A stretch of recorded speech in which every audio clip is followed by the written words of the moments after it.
ডিমটাকে পরিষ্কার করে নেব। এইভাবে কেটে নেব।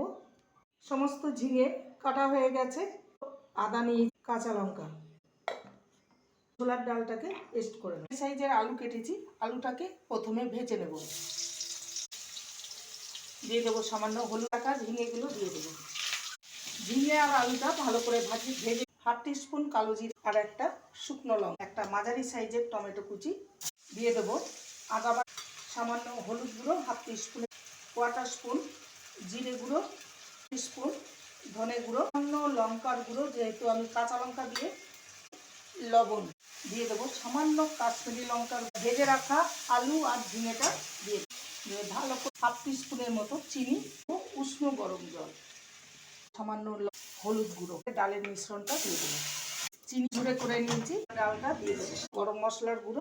দুর্দান্ত স্বাদের ঝিঙে আর ছোলার ডালের এই যে